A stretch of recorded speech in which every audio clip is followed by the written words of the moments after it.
Abu Bakr Siddique ரலியல்லாஹு அதான் அந்த உம்மத்துல ஃபர்ஸ்ட்ங்கறோம். ஒட்டுமொத்த உம்மத்திலேயே அபூபக்கர் தான் முதலிடத்தில் உள்ளவர். அவருடைய இடத்தை எந்த மகான பெரியாரோ எந்த ஞானியும் அடையவே முடியாது என்கிற அளவு வச்சிருக்கிறோம். அப்ப நம்ம என்ன பார்க்கணும், நபிகள் நாயகம் ஸல்லல்லாஹு அலைஹி வஸல்லம் அவங்களுக்காகவே இந்த மார்க்கத்தில் இருக்கிறோம்னு சொன்னாலும் கூட அல்லாஹ்வுக்கு பிடிக்காது. யாருக்காக இருக்கணும்? அல்லாஹ்வுக்காக இருக்கணும். அப்படிங்கும் போது எங்களுக்காக இருக்கலாமா? இங்க இருக்கிறவங்களுக்காக இருக்கலாமா? வேற யாருக்காக இருக்கலாமா?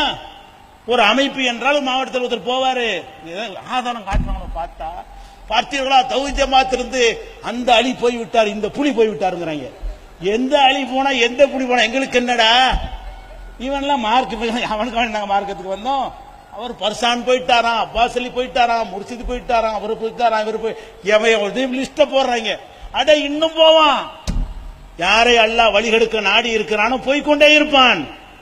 யாருக்கு அல்லாஹ் நேர்வழியை காட்ட நாடுகிறானோ அவனை நிலைத்திருக்க செய்வான்.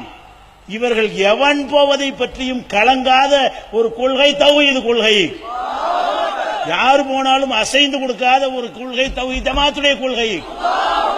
அதனால எவன் போன கொள்கை என்ன கொள்கை மாறுனுச்சான்னு கேளு. யார் போனான்னு கேட்காத. தர்காவுக்கு போக சொல்லிட்டோமா இப்ப உனைய? இல்ல இரு பேசாம கபர் வணங்க சொன்னமா, தாயத்து போட சொன்னமா, பில்லி சுனி இருக்கணுமா? எதுக்கு போவோம்? எதுக்கு நீ கலங்குற? நீ அட எந்த கொள்கைய குர்ஆன் ஹதீஸ்ல உள்ளது சொன்னோமோ அது உசுரோட இருக்கா இல்லையா?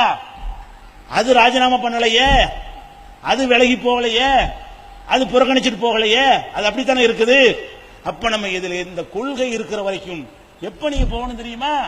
நாங்க எல்லாரும் கூடி நாங்கள் மசூரா பண்ண வகையில மகான்களை வழிபடுவதுதான் சரியான மார்க்கம் என்று தெரியவர்கள்னா செருப்ப காட்சி அடிச்சுட்டு போடுங்க. அப்ப இருக்காது. எப்ப நீங்க எங்களை விட்டு ஓடணும்? நாங்க சொன்ன மதுஹபுதான் நேர்வழி, இமாம்களை பின்பற்றுங்க, ரசூலுல்லாஹ்வுக்கு தேவையில்லை அப்படின்னு நாங்க எல்லாருமா ஏகமானதா கூடி செஞ்சா மேடையில ஏறி வந்து பின்னி எடுத்துட்டு போங்க. அப்பதான் இங்க இருந்து போறதுக்கு உங்களுக்கு உரிமை இருக்கே தவிர இந்த கொள்கை சரியாக இருக்கிற வரைக்கும், இந்த ஜமாத்துக்கு கொள்கை தான் தலைவன் என்பதை நீங்கள் நம்பி இருக்கிற வரைக்கும் இந்த ஜமாத்துல கடுகளவு ஒரு சலனமோ ஆட்டமோ எதுவுமோ இழப்போ ஏற்படாது. இன்ஷா அல்லாஹ் வளர்ச்சி நோக்கி போய்கொண்டே இருக்கும். அப்படி சத்தியத்தில் நிற்கிற நன்மக்களாக அல்லாஹ் ரப்பல் ஆலமீன் உங்களையும் எங்களையும் ஆக்கி அருள் புரிவானாக. வாஹிரு தாவானா அல்ஹம்துலில்லாஹி ரப்பில் ஆலமீன்.